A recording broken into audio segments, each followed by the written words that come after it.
Afternoon all. It's brightened up now, but it's been throwing it down on and off most of the day.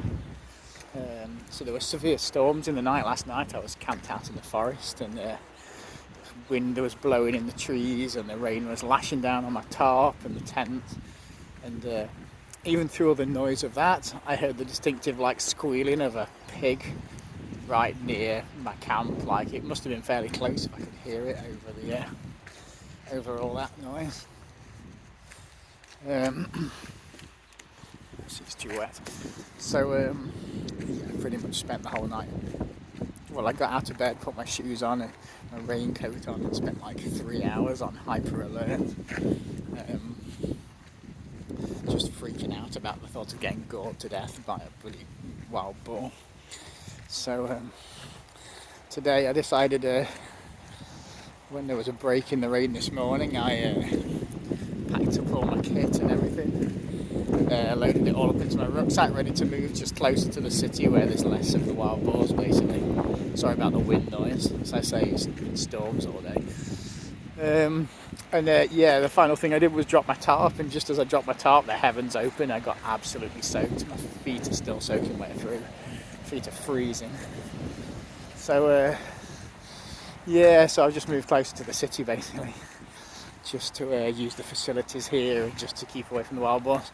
Honestly, the wild boars have really detracted from my wild camping. I think wild camping is just, there's no culture of it here. There's no camp shops that I've seen. I mean, there was Decathlon in the city, right in Lisbon, in the capital, but nothing else. I've had a look on there are campsites running down the coast, but once you go into the interior, there's nothing at all. I also looked up and saw some of the signs, and there were the sign that's next to the place that's on the border of where I was camping states that it's a municipal hunting area, and I am still in boar hunting season.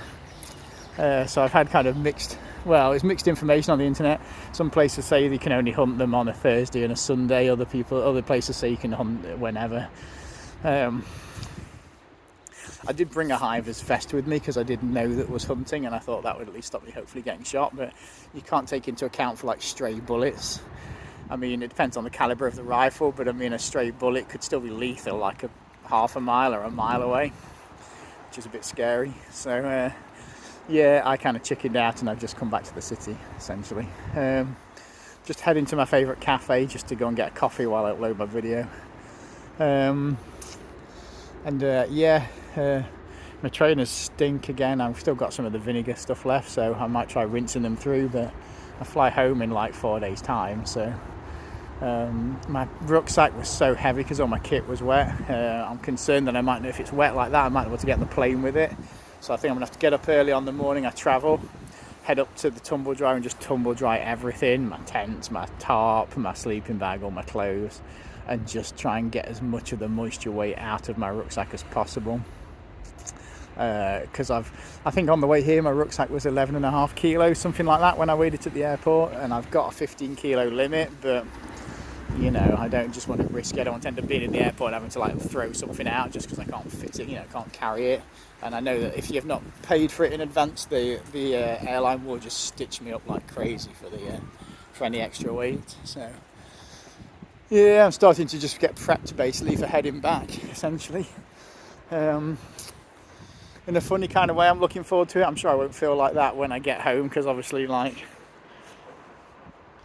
still got, even on a stormy day like this, when it clears, you've got beautiful blue skies, and it's 14 or 15 degrees or whatever, and I'm sure it's still pretty miserable back in the UK, but we'll see. Anyhow, that'll do for today. Have a good one. Speak to you later.